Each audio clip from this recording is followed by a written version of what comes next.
Армысыздарбы, эфирде көңүл борборунда программасы. Биз бүгүн чыр болуп жаткан КТ Мобайл ишканасы туурасында сөз кылмакчыбыз. Белгилей кетсек, май айынын башында КТ Мобайл ишканасындагы мыйзамсыз аракеттерди иликтөө үчүн парламенттик комиссия түзүлүп, бүгүн ал экинчи отурумун өткөрдү. Ал эми талаш тартыш жараткан КТ Мобайл 2003 жылы түзүлүп, бирок ушул күнгө чейин иштебей келген Кыргыз Телекомго караштуу ишкана.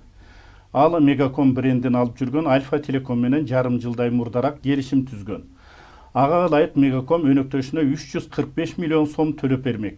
Кийин эки компаниянын ортосунда келишпестик пайда болгон.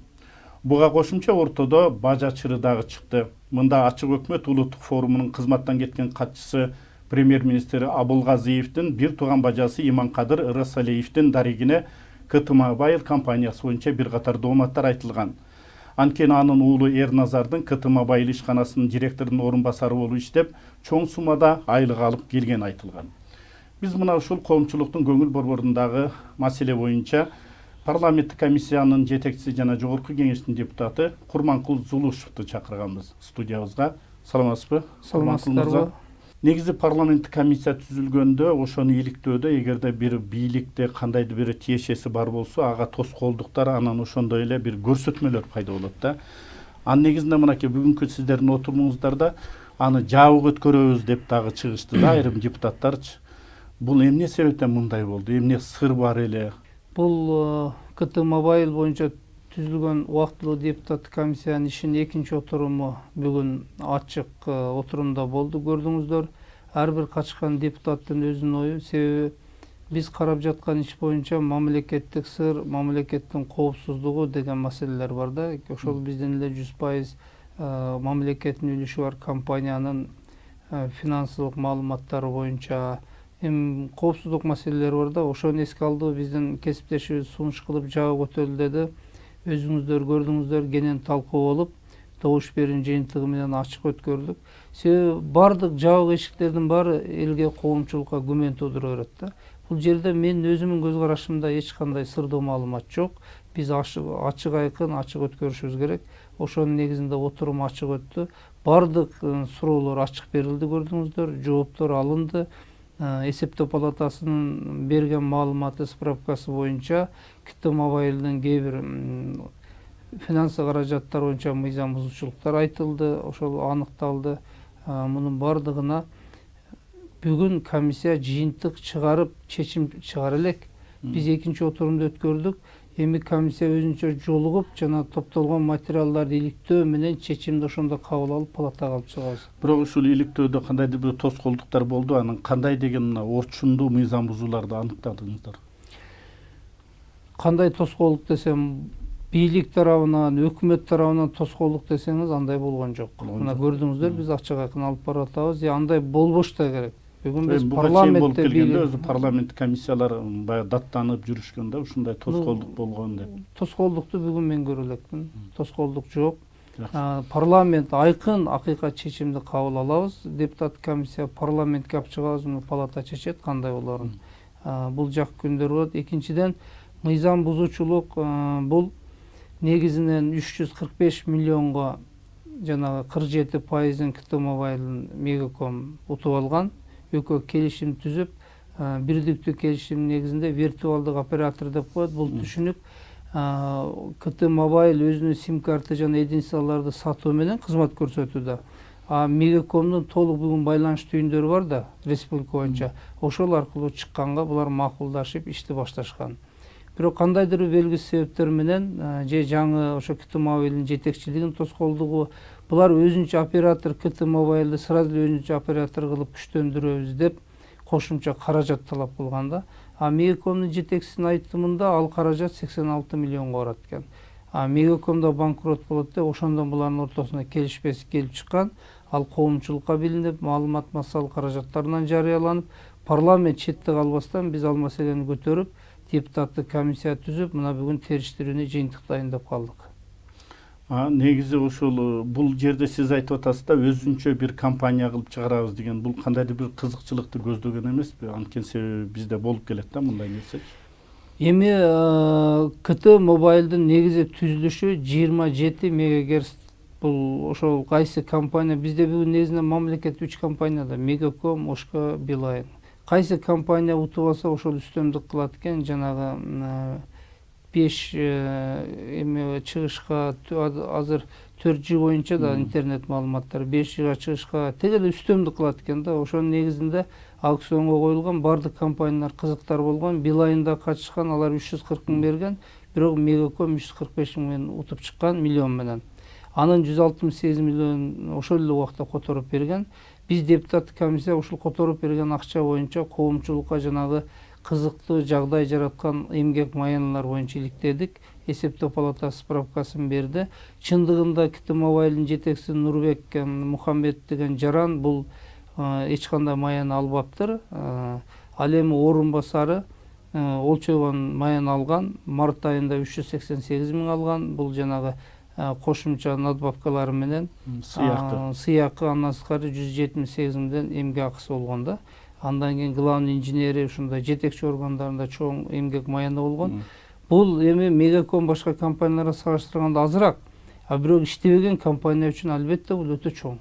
А булар КТ Мобайлды өнүктүрүп туруп, андан кийин ушундай айлык алса жарашмак да. Бирок мындай да Курбанкул мырза, бул деген өзү мыйзам бузуу болуп эсептелеби? Жок, мыйзам бузуу болбойт, бул моралдык жактан туура эмес. Өзү иштебеген карыз компания бюджетке 71 миллион карызы болгон. Анан башка байланыш түйүндөрүнө карыз болгон. Ошол бюджеттин карызын жоктугунда төлөбөй туруп, анан күчтүү чоң эмгек маяна коюп алышкандар бул туура эмес. А мыйзам боюнча айтып койсом, бул жана Кыргыз Телекомдун алдында түзүлгөн компанияда бул уставында көрсөтүшөт. Ошо уставы менен иш алып барат, уставы менен аныктап алышат булар. Демек деген ошондой ири суммада айлык алат деп, эмне себептен директор алган эмес дагы ошо директордун орун басары? Директордун айлык албаганы бизди дагы мандем жада туруп кызыктырып атат. Анткени биздин суроолорго директорду жакшы тааныган кызмат адамдары жооп берип атат. Ал баягындай бай адам, анан компанияны бутуна тургузам, айлык албайм деген деп. Бизге кээ бир маалыматтар келип түшкөн, ал айлык маяны албайт, бирок кандайдыр бонуска ээ болот деген. Бирок азыр документтарды биз муну далилдей элекпиз. Ал кишини жыйынга чакырсак, эмнегедир белгисиз себептер менен телефонун көтөрбөй келбей койду. Биз телефонограмма оформить эткенбиз. Ал орун басарын ошол жетекчиси эмгек маянасын коет экен. Өзү дайындайт экен устав боюнча. Жана Рысалиевдин баласын. Рысалиевдин баласын да чакыртып келтире албадык. Рысалиевдин өзү менен байланышканда келем деп убада берди эле. Бирок белгисиз себептер менен бүгүн келбей койду. Мынакей талкууда сиздер өкмөт башчысына да бир топ сындарды айттыңыздар да, мына ушул чарбалык ишти мамлекеттик деңгээлге чыгарбай эле басып койсоңуздар болот эле өзүңүздөр депчи. Эмне себептен бул ушул окуяда өкмөткө катуу сындар айтылып атат? Эгерде мынакей айлык маянаны сиз айттыңыз, ошол жердин жетекчиси өзү койсо. Сиз угуп турсаңыз керек, бүгүн жыйынтыктоодо мен өзүм бир нече так суроолорду бердим. Эгерде ушундай маалымат чыкканда парламент комиссия түзгүчөңдү өкмөт ыкчамдык кылып, өкмөт башчы чындап ал жана бажасын кийлигишкенин билбесе, анын баласынын иштеп атканын билбедим деп атпайбы? Жетекчилер да айтып атат билбейт элеңер деп. Эгер билбеген болсо, бул ошол убакта тез чара көрүп, жетекчи тиешелүү күнөөлүү жетекчилерди кызматтан алып, жанагындай баласын кетирип, бажасын кетирсе, бул маселе парламентке чейин көтөрүлүп, коомдо азыркыдай жаман ой тудурмак эмес да. Биз ошол жөнүндө суроо койдук. Тез эмнеге чара көрбөдүңөр деп. Эмне себептен ушундай билбей калышы мүмкүн? Анткени бажасынын баласы иштеп атса, бажалар эми бат эле сүйлөшүп турат. Көрсөтмөсүн угуп атпайсызбы? 2-май күнү чогулуш өткөргөн, ошол эле Мүлк фондусунун, Кыргыз Телеком жана маалымат байланыш агенттигинин жана Мегакомдун жетекчиси, КТ Мобайлдын жетекчиси менен премьер-министр чогулуш өткөн. Ошол жерде менин бажамдын баласы отуруптур. Чогулуштан сен эмне кылып жүрөсүң буякта деп сурап, ошондо билдим деп атат. Жанагы бажасынын мамлекеттик кызматтарды башкарып чогулуш өткөндөрүн мен билген эмесмин деп атат. Бул боюнча жетекчилерден сурасак, алар болсо премьерге бул боюнча маалымат беришпептир. Бүгүн көрдүңүзгө, ушул отурум убактылык комиссиянын эмнеге өттү? Биз ушул нерселердин баарын ачык тактайлы, эл күбө болсун деп ачык өткөрдүк.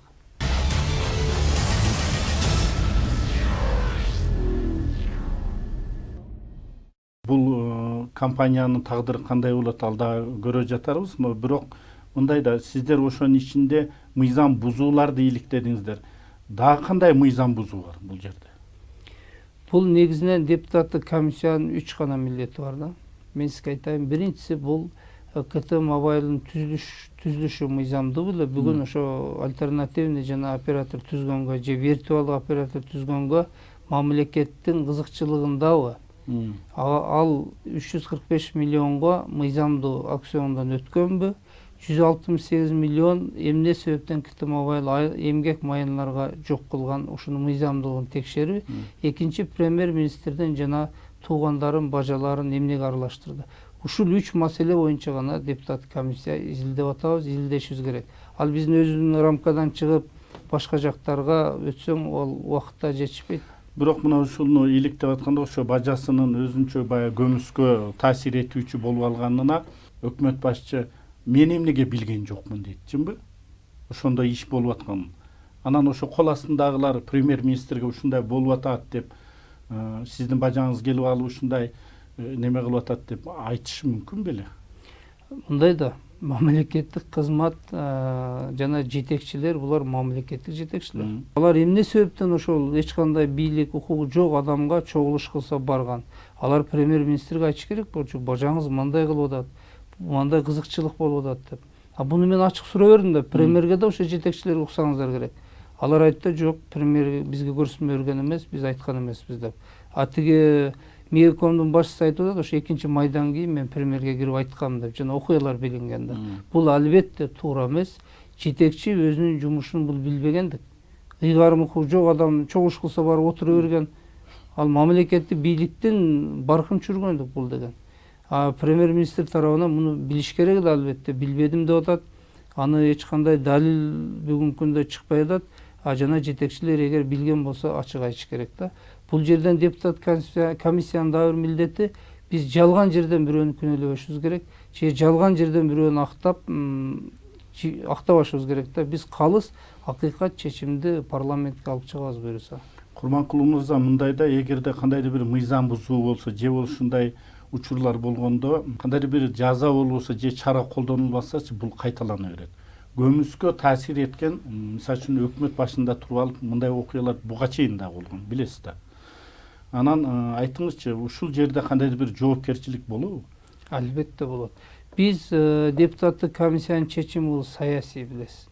Саясий баа берип, жогорку кеңеш тарабынан токтом кабыл алынып, жогорку парламент чечет, албетте. Укук коргоо органдарына, тиешелүү кызмат адамдарына жөнөтүп, анын аткарылышын талап кылышыбыз керек. Жанагы эсептөө палатасы көрсөтүлгөн мыйзам бузуучулуктар боюнча укук коргоо органы баа берип, тиешелүү адамдарды жоопко тартыш керек. Сиз эң туура айтып атасыз. Жоопко тартылмайынча мындай окуядан олак боло албайбыз. Ар бир күнөөлүү адам жооптун бериш керек. Бул мыйзам талабы.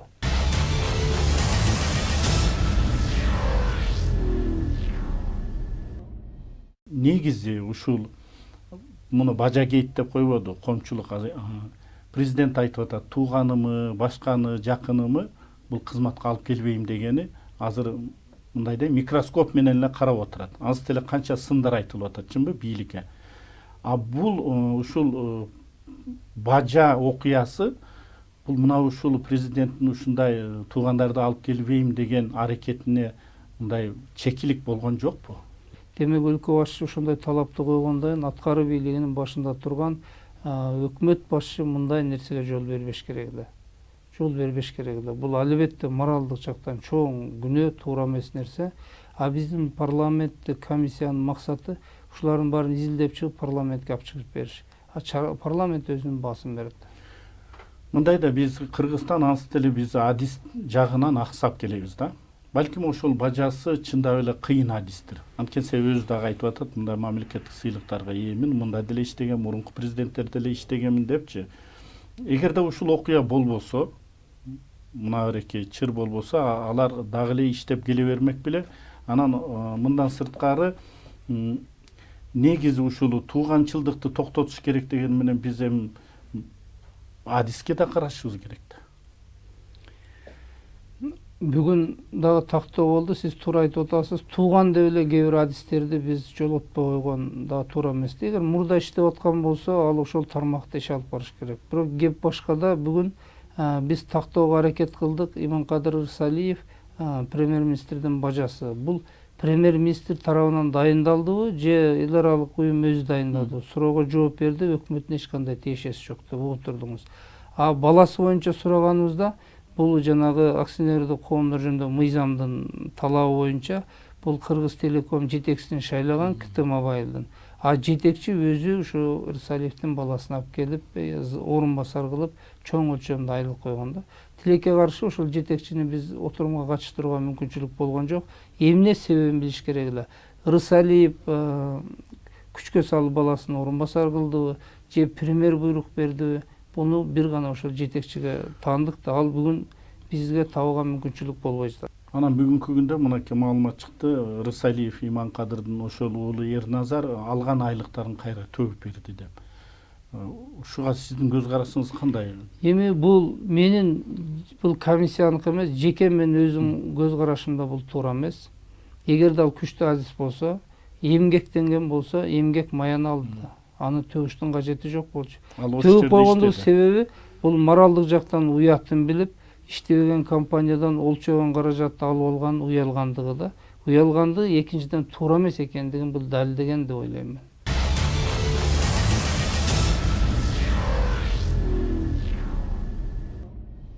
Бул комиссия мындан ары дагы иликтейби же жакын арада ошол жалпы жыйынга алып чыгасыздарбы? Негизи. Кудай буйруса жакын арада жалпы жыйынга алып чыгабыз. Комиссия иликтейт, бул топтолгон материалдар бүгүнкү болгон талкуу, ошонун негизинде биз комиссия өз ара отуруп депутаттар чечимди кабыл алабыз. Негизи мындай да парламентте ушундай убактылуу комиссиялар түзүлөт, бирок ошолордун токтомдору аткарылбай калган учурлар дагы көп да. Анан бул да көзөмөлдөнүш керекпи негизи? Бул биздин мамлекеттеги мыйзамдын талаптарынын, принциптеринин иштебей атканынын белгиси. Депутаттык комиссия чыгарган чечимдер көпчүлүк учурда иштебейт, саясий гана баягы чечим болуп кала берет да. А негизинен биз бардык аткарууну көзөмөл кылып мыйзам чыгарып орган болгондо бул биздин өзүбүздүн күнөөбүз. Аягына жете албаган. Эгер чечим кабыл алдың парламентте, муну аягына жетиш керек да. Ошондо парламенттин жүзү ачылат. Мен ойлойм, бул комиссияда чечим чыгарабыз, көзөмөл кылууга аракеттенебиз. Рахмат Курманкул мырза, бизге убактыңызды бөлүп, мына ушул коомчулуктун көңүл борборунда турган чуу маселе КТ Мобайл боюнча мынакей депутаттык комиссиянын иликтөөсү боюнча кенен жакшы жыйынтыктарды айтып бердиңиз. Сиздердин мындан аркы ишиңиздерге да ийгиликтерди каалайбыз. Рахмат, сиздерге да ийгилик. Урматтуу телекөрүүчүлөр, сиздер бүгүн КТ Мобайл ишканасындагы мыйзамсыз аракеттер боюнча депутаттык комиссиянын төрагасы Курманкул Зулушевдун менен болгон маекти көрдүңүздөр.